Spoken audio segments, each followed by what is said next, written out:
So, what's your name? I'm Renee Ogden. Okay. Where were you born? Sigurd, Utah, in 1928, at the old house in Sigurd. You were born in the house? Uh-huh. Yep. And there was... Who was your father? Floyd Anderson and Lita Anderson. And how many kids did they had? Bobby was the oldest, and Hal was next, Fawn was next. We were all about 2 years apart. Dorothy, myself, Maxine, Virginia, and then Tim was, I think he was about 6 years old, younger than Virginia, maybe less. And we...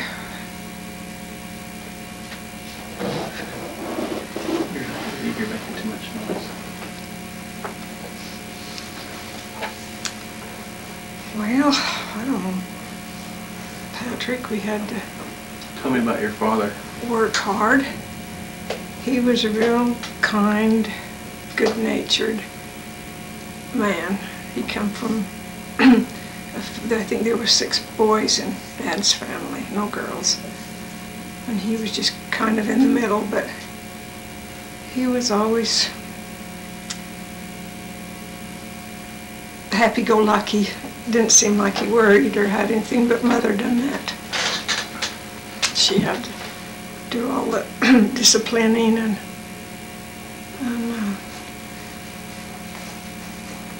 oh, they had a hard life. They had the homestead on the mountain, and they had to live up there several months out of the year in order to get it. And we also had, he had the farm. Mother would go on the mountain and take the little kids, and Dad would run the farm. He'd come up there horseback without a saddle sometimes to the cabin whistling when he'd come in. Sometimes it was dark. You just never knew when he was going to come. But we were always glad to see him. He was always brought us a little treat. And let's see. And when we were home and lived in Sigurd, I have got spinal meningitis, and they had to take him to Salt Lake. And he lost his hearing and his eyesight both, but his eyesight come back. And he was, at that time, the only boy and 6 girls. I don't know how he got that disease. I think there was another family around that had one of their kids had that. But we always we always had one of Mother's brothers living there with us, helping on the farm or going to school. We had to ride the school bus to Ridgefield to school, but we always had either 1 or 2 of Mother's brothers. And they were the same age as Fawn and Dorothy, I think. We had a house full. And then after some of the kids moved out, went to Grandma's to live, then she took in boarders where they build those gypsum mills in Sigurd, and she had to, they were engineers. They kind of put the thing together. And, what did your dad do? well, Dad drove the school bus, and he farmed a little, and he liked to visit. I just really guess he had the farm and a few sheep. They didn't have any cattle in at all. It was just sheep, and they'd have to take them on the mountain. And then Nephi, well, Dad worked on the farm too. They had some farming because we had to move out there in that middle house and live and rent the house in Sigurd because they needed the money. I can't remember if that's before we had those guys come there and for room and board. Then Daddy, he kind of worked on he done some odd jobs. He worked on that Fish Lake Road. And in those days, they just had to do whatever they could to bring in a little extra money. Tell me about your mother. Oh, well, she was really quite a lady. She ruled the roost. She was the boss, but there wasn't anything she couldn't do.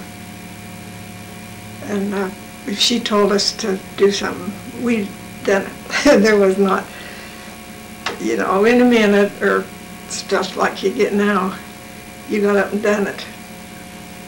And of course, I was kind of there in the middle, so Bobby had left. As soon as they could, they'd leave and go up here to Richfield and live with Grandma and Grandpa. And she and Fawn both, Bobby got a job at Chesty's and, well, maybe at that Brass Ritz for a while. And Fawn moved up with him, but I don't know if she ever worked. She was just kind of pretty, and Grandma liked her a lot, but Dorothy and I were kind of, had to be the boys. And Maxine was never very well, and then Virginia was younger. So we got in on, Dorothy and I really got in on most of the hard work, you know. We've done sugar beets and we trumped hay. And I worked in the corn. I don't think Dorothy was around then, but they'd have a truck with the sides up, and then this machine would blow the corn out like you see, but you'd be wet to your waist because we had to move it. They couldn't, you'd have to move it so it didn't get too heavy on one place. Then they'd go dump it while you'd done another wagon of that corn. And we had to do sugar beets. And we always had milk cows, 3 or 4, and we'd have to herd them up and down, let them go up and down the canal bank to eat, because just to save the hay and stuff, and I guess maybe get rid of the kids for a while away from the house, I don't know. But Dorothy and I got in on most of that, because Hal, I don't know when he got spinal meningitis, but we just kind of had to be the boys. Even on the mountain, when we took the sheep, we were kind of in between. Maxine was never too well, and Bobby and Fawn always, she went right to Grandma's as soon as she could. And Bobby was older and went up there too and got a job, so Dorothy and I wouldn't trade it for the world, but we had to be the boys milking cows, 4 cows. Is that hard work, milking those cows? Yes, it was. You know, we were just not very big kids, and she had no patience. But you'd have to. We never could get it all out. Our hands weren't big enough or strong enough. But we always give it a try. And of course, we were never left to do that very often, but once in a while we had to, and we had, of course, we made our own cheese, and how did you do that? Well, they just keep their cream off the skim. They have buckets of pans of milk, you know, and they get the cheese, the cream would come to the top, and then she'd dip it off, you know, and you just kind of saved it. And put it in this butter churn, they were called, wooden butter churn. In fact, did Charlie take that one home? He got a butter churn from somebody. It wasn't wooden, but it's the same process, like making ice cream. And that just separated the cream, the whey from the milk, and then pretty soon it'd get, so it was like butter. Then you'd take it out and drain all that juice, and then Mother would put some salt in it, and then paddles, and you'd just kind of work it like that with those wooden paddles until you got all of the whey, all of the buttermilk out, and then she'd just put them in clumps and put it in the ice box, and that's the way they made that. And let's see, what else did we do? Whew. It wasn't an easy life. I mean, we were busy all the time. If we got to go over to Warnick's and play, that was really something. And they always had a corn pit that they'd take out the dirt, you know, and so we'd have the bank where we could dig out a road, and then we had to make our own cars. And so, boy, if we'd get a day off and could go do that.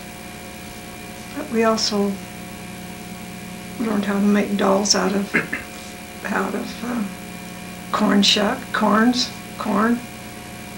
out of the garden. You know, we'd use that silk for their hair, but we had to do all that because we were out herding cows. So we learned to do those kind of things to take care of the day. You might be between Sigurd and the farm, but you were there every day because there were no fences. That people just didn't have fences, so you had to keep those cows from getting in somebody's field. We just herd them from Sigurd to the farm and back again. And Bobby said you used to like bugs. well, there's probably nothing else for me to do out there herding those cows. I did. I remember that I used to gather any bug, you know, and I'd pick it up and put it in a glass jar. It's not like I'd keep them or anything, but I wasn't afraid of them. And worms from the corn, there was always worms. I'd collect those. I'd just pick them out, and the rest of them I'd probably screech. And I learned a lot from Dorothy. She wasn't afraid of anything or anybody. But it was fun. And then when we'd wash, there was a Grandma Nelson from Sigurd. She was not very big, you know. She'd come on wash day or when Mother's making butter, and she'd sit there and paddle. I think she had a couple of boys, but they were grown and gone. And she might not have been very old, but it seemed like she was an old lady and had their dresses and their apron on, you know. But she helped Mother. She'd come up and help her can. And she had one son, Leland Pechtel. He was kind of a sheep herder. They just done what they could to survive. But she was a nice little old lady and helped Mother a lot. And like I say, we were there. And then later on, we had her brothers had come from Burville and lived with us. But we had those other boarders before them. Mother cooked. She had a big round table like mine made out.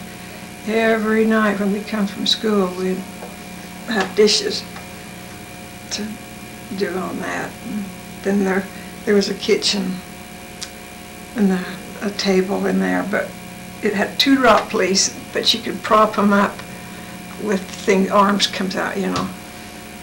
I'll never forget. There was Dean and Newell and Hal, and she just fed I don't know how many, but we had, I mean, we're talking 6 and 8 plates for dinner.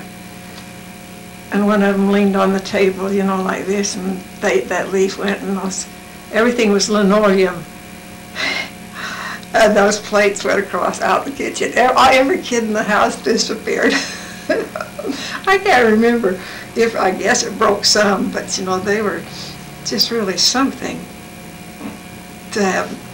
But there was always something going.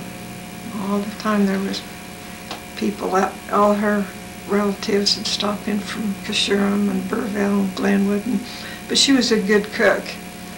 And she'd feed them. She didn't, you know, a lot of places you go and they put it off for, they just don't want to feed you. But she always had something going, and she was a good mother, and she had a tough life. rather, I remember that big house, or it probably was the size of this one, but it seemed big. And they finally got enough money, they put a ceiling other than the plaster, because we had wallpaper. And of course, they'd make their own paste out of flour and water. And if you weren't just the temperature right and everything, get it on there just right, then as it dry, it'd drop off. So we finally, after having those borders, had a little money, they put a Celotex ceiling in that room. Uncle Bill Sorensen put that up, but it was like pressed wood now, only a lot of paper in it. So, but they put that up, and so you'd be sitting there in the living room, and you can hear the mouse go click, click, click, click, running across the ceiling, between the, what is it called, the ceiling and the air pocket in there. You'd be there, and you could hear those mice running across there, but there was no way to control. You had traps going all the time, and they were always getting in there. You always had a mouse, so you learned to live with them and take care of them. It was, and then we had to walk, to school. Well, it's not that far now, but then it seemed like it was a long time, long ways to go down. And we had trails through the fields and to go, and there was 4 rooms in the schoolhouse. Tell me about your school. I didn't like school.